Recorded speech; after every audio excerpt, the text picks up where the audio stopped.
প্রচণ্ড খিদে পেয়ে গেছে, তাই একটা পাউরুটি খেয়ে নিই, তারপরে কাজে ফিরবো। মানে অনেক কাজ আজকে পড়ে আছে, অনেক কাজ। তো চলো আগে খেয়ে নিই পাউরুটিটা, তারপরে কাজ করবো। আমি আজকে একটু বিছানা পরিষ্কার করব। ও মা, বিছানা পরিষ্কার করতে গিয়ে দেখি বিছানার বালিশটাই ফেটে সব তুলোগুলো বেরিয়ে গেছে। এখন কি আর করা যাবে, অগত্যাই বিছানার বালিশটাকে এখন সেলাই করতে বসতে হবে, তারপরে বিছানা পরিষ্কার করতে হবে। কারণ আগের কাজটা আগে করে নিতে হবে। এটা যদি আমি এখন রেখে দিই, আবার মনে থাকবে না, আমার 1 মাস চলে যাবে। আমার এরকম হয় জানো তো, কোনো কাজ যদি আমি একবার এক্ষুনি দেখে নিয়েছি করবো, তো করে নিলাম, তো হয়ে গেল। আর যদি মনে করি না এখন না বিকালে করবো, তাহলে হয়ে গেছে, ওটা আমার 1 মাস থেকে গেছে। তাই যখনই দেখেছি তখনই সেলাই করতে হবে। এই যে চলছে আমার বালিশের অপারেশন, তাড়াতাড়ি বালিশের অপারেশনটা করে নিই। দেখেছো কত বড় ফেটেছে, বাপরে কত কষ্ট নিয়েছিল বেচারা। তার থেকে বেশি কষ্ট হয়েছে আমার, দেখো আমি গোটাই তুলা হয়ে গেছে, এত তুলো। মানে তোমরা সবাই প্রার্থনা করো, পোস্টে দোয়া দেখতে দেখতে না মরে দোয়া হয়ে গেছে একদম, যে আমার বালিশের অপারেশনটা যেন সাকসেসফুল হয়। একটা তো সেলাই করলাম, আবার একটা বালিশের কভার খুলতে গিয়ে দেখি ও মা, এও ফেটে গেছে।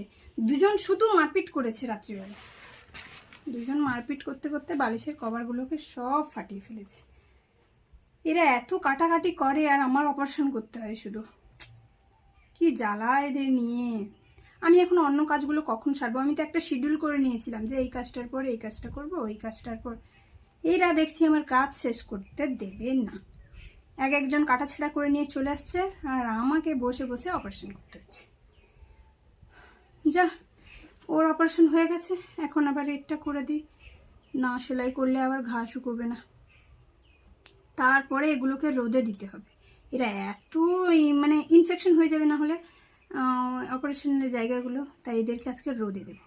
ভাবছি এখানটা একটু রোদে দিয়ে দিই, একটু রোদ পেয়ে যাক।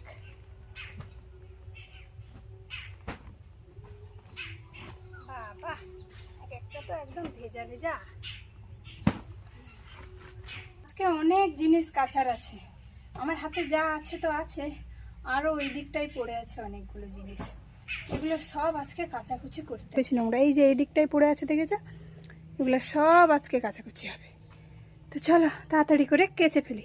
কুচি করার পর নিজের অবস্থাও একদম টাইট হয়ে গেছে, আর নিজেকেও একদম সাফা সুতরাই করে নিয়েছি, মানে ওগুলো কাচতে গিয়ে ভিজে গেছিলাম, তাই আমিও স্নান টান করে একদম রেডি হয়ে তোমাদের সামনে চলে এলাম। এই দেখো সব মেলা হয়ে গেছে, আর আমাদের এই দড়িতে সব কাপড় চোপড় একসাথে ধরেনি বলে এখানটাই মেলেছি, এখানটাই ধরেনি বলে আবার এইখানটাতে মেলেছি, এখানটায় ধরেনি বলে আবার ওই যে গাছ দেখতে পাচ্ছ, ওই যে ওই জঙ্গলের ওপাশেও কিছু মেলা আছে। আর চলো একটু পুজোটা করে নিই, ঝটফট করে ফুল তুলে নিয়েছি অনেকগুলো, এবার চলো পুজো করি। আসো এবার বন্ধ করে দাও। দেখ এবারে পুজো টুজো সব শেষ, আর মন শান্তি করে পুজো করলাম। আর কেমন লাগলো ভিডিওটা অবশ্যই জানাবে। ভালো থেকো, সুস্থ থেকো, এই ছোট্ট আইডিটার পাশে থেকো, আর হ্যাঁ সবাইকে ভালো রেখো। টাটা।